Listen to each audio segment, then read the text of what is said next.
Apparently this turtleneck is giving off Dwayne "The Rock" Johnson vibes. Can you see it? Today's video is about Muslims going to therapy. Now, I'm not a scholar, although I do have an A in Islamic Studies at GCSE level, but I'm going to be talking about any question relating to Muslims and mental health, or Muslims and therapy, or Muslims and identity, based on my own experience and knowledge. So, can Muslims go to therapy? Some of you might be thinking, what kind of a ridiculous question is that? Of course they can go to therapy. But some people might be a bit more skeptical. You might be thinking, is it haram? Is it allowed? Will I be sinning? And also maybe in the more practical sense of what kind of therapist do I look for? And where do I find therapists who fit with me? So when it comes to our mental health, there is still huge stigma amongst our communities on this topic. It's still very hush-hush, quite brushed under the rug. Nobody really talks about it as much, although things are changing. Let's think about this from a little bit of a different perspective. Most likely if something was wrong with you physically, you'd go to your doctor, and your GP would advise you on what to do, give you some medication, and help your body to heal. Similarly, things can happen to us that can impact us on an emotional and psychological level. There will be so many things that we experience in life, in work, in relationships that can have an impact on us because we are human at the end of the day, and all of our experiences happen on an emotional level. And sometimes we can get stuck in these emotions. Things can start to feel difficult. Things can start to weigh us down.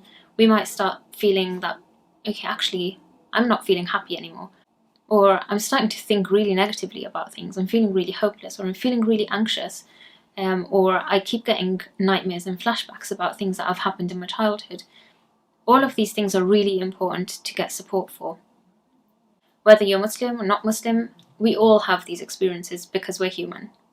We cannot go through life without experiencing emotions. Sometimes we will get stuck with these emotions, or we might feel confused, we might not know how to cope with certain things, and this is where it can be really helpful and useful to find a therapist to talk to. It's actually a really sensible thing to do, because we don't know everything and we don't have all of the answers. And as much as our faith provides really good resources and is really comforting and provides support, there will also be things that are useful for us to learn from somebody else. And the way I like to see it sometimes actually is that even when we pray to God when we're in a difficulty, we will be asking God for help. We'll be asking for something that He can send to us and give to us that can help us get through our difficulties. And I see therapy and therapists as one type of resource, or one way that God can potentially answer these prayers. So you might be wondering, okay, what sort of therapist could I go for? If you're worried about your faith, worried about talking about your culture, your religion, I get that. It's not always comfortable to speak to somebody about these things, particularly if they're from a different background and you feel that they might not understand or they might be judgmental. FYI, therapists are trained to be non-judgmental. We remain as objective as possible, and we never push our own agendas onto you as our clients, and that is very, very unethical. So if that does happen in your situation, know that it's something that you probably need to talk to your therapist about. Therapy is a really safe space where you can bring anything that you need to talk about, and literally, I mean anything. Even the things that we wouldn't necessarily say out loud, things that we wouldn't share with our family members. Your therapist is your safe space. But not all therapists will be the right ones for you. Just like our other relationships will sometimes be hit and miss. There'll be some people that we click with more, some people that we probably wouldn't see again after the first meeting.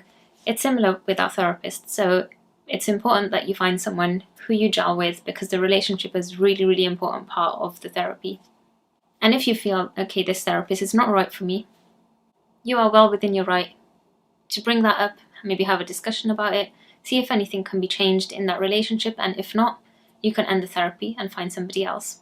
Sometimes we can feel really bad for speaking to somebody else outside of our family or a complete stranger about our problems, particularly if it's something that we're going through within our relationships or within the home.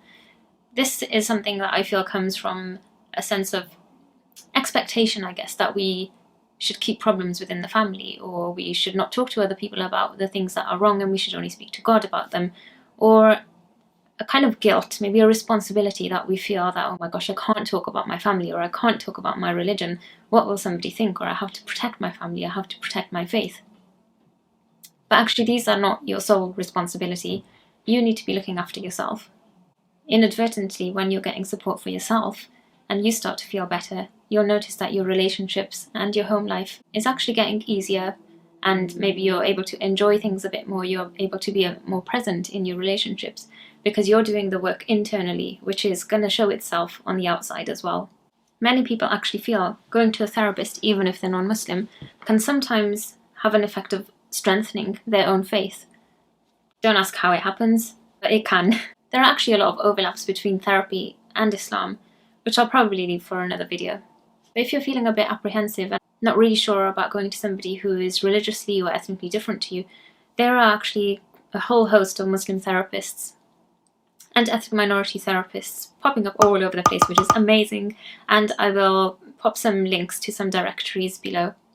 So to sum it up, Muslims can definitely go to therapy.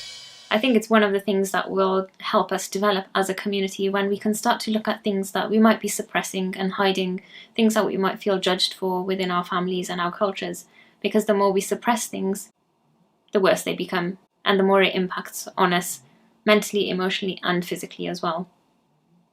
So if you're on the fence and you're thinking about it, I hope this video can encourage you to maybe research a little bit more and pick up the phone and consult with some therapists to try and find somebody who you can work with.